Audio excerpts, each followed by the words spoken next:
So magandang araw po mga ma'am and sir. Nandito na naman po tayo para mag-discuss ng about sa reinforced concrete. So itutuloy lang natin yung mga pinag-uusapan natin about sa different elements or mga basic concepts ng concrete bago pa tayo magtungo dun sa design process. Okay, so continuation lang din po ng pinag-usapan natin noong nakaraan, which is yung modulus of rupture. May gusto lang din akong idagdag doon na nakalimutan ko siya sabihin doon sa last na video, which is yung last na formula na binigay natin dun for modulus of rupture na ginagamit ngayon sa pagdidesign is itong 7.5 lambda square root of FC prime. It is actually in PSI nga po pala. So ibig sabihin in English system po siya nakabase. So inches squared yung kanyang unit. And then if you want to use it in metric, so meron din equivalent formula tayo dyan. So yung iba kasi ginagamit metric. So ito po yung formula natin, yung 0.7 lambda square root of FC prime. So magkamukha lang din naman sila. Yung lambda is still nakabase pa rin naman dun sa lightweight concrete, yung pagbabago ng value ng lambda.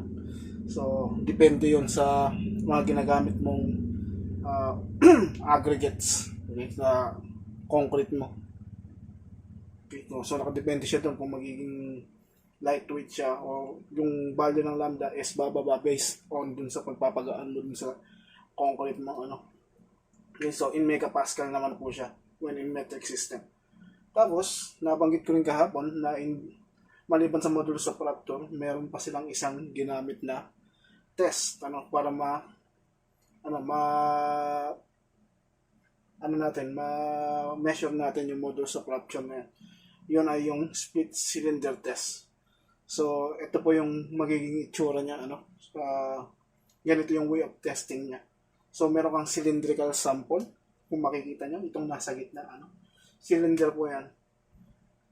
Kung nakakita na kayo ng mga cylindrical sample pag nagbubuhos for compression test. Okay, so actually yung modulus of rupture natin is a tensile strength, di ba? Pero magtataka kayo kung bakit compression yung ginagawa dito. So ito yung way ng testing niya, and ang nakita ko dito is ini-split nga nila yung cylinder into two. So ang tension, I think dito na nangyayari. Pag nag-split na siya, so naghihiwalay siya. So pinupull niya yung concrete palayo. So diyan nila nare-read yung modulus of rupture. Base dito sa test na ito. So ang ginagawa nila is niloadan nila yan from top, tapos meron din yung support sa ibaba. So yung pinipress mo from top is bumabalik lang din siya, kung baga ba nagre-react or parang sinasandwich nila yung cylinder natin, kaya katagalan after bulging, magbabulging yan dyan, so magbe-break na lang siya katagalan. So magkakaroon ng tensile stress dun sa face ng ating cylindrical sample. So ito nga pala yung formula para dito sa isang test na ito. Yung FR is equals to 2P over pi LD. Okay, so ito pa rin yung ating modulus of rupture. Okay, which is yung tensile strength ng concrete natin. So, yan yung na-come up nila na formula, wherein yung P is yung max compressive force, yung ina-apply mga na force dun sa ating sample. So, yung max, ibig sabihin, pag nag-break na yan, yun yung i-record mo, na ilalagay mo dito sa ating formula. Okay, so yung L, which is yung length, of course, ito ang magiging length yan. Okay, yung length ng specimen mo. And then, yung diameter ng cylinder, yung D. So, ayun. Bali kung tutusin po, hindi naman talaga mahalaga tong test na to kasi hindi rin siya naging accurate, hindi yung values niya. So, ang nakikita ko na ginagamit natin ngayon is itong dalawang formula na to. So, you better remember those formulas. You are gonna use them on other processes na gagawin natin sa pagdidesign, dito sa reinforced concrete design. So, is one of the reasons why hindi naging matagumpay o hindi accurate tong formula na to is, yun nga, kasi nahirapan silang kumuha ng values kasi affected ng iba't ibang stress pa to. Kung titingnan nyo, pati compressive, automatic na yun, di ba? Kahit compression meron siya. Dahil nga, pinupush mo yun. Mahirap kasi mag-test ng tensile sa konkreto, ano. Doon sila nahihirapan doon sa pag-grip. Kung may-apply ba nila ng, ano yan, ng parang axial tension. So, mahirapan din silang mag-grip doon sa, ano, doon sa specimen.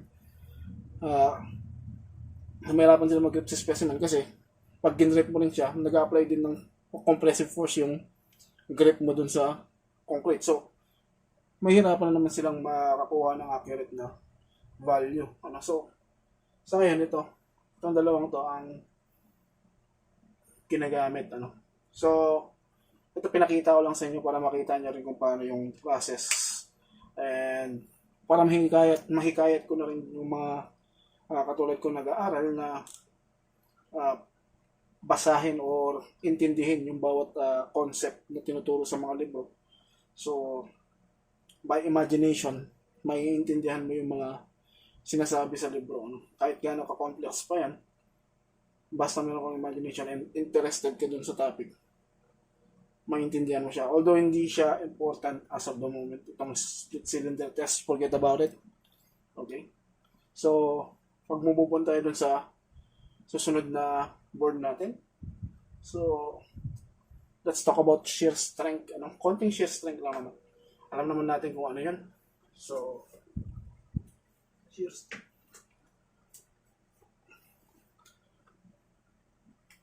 Okay, sabit natin. So, shear strength. So, sa Tagalog alam naman natin. Ayusin ko muna yung camera. So, sa Tagalog, kumbaga ba yung pagkapunit, pagkapunit ng member natin ng structure, ng object, ng specimen natin. Yun yung shear strength. Yung strength ng object natin o strength ng ating structure na kayang pumigil dun sa pagkapunit.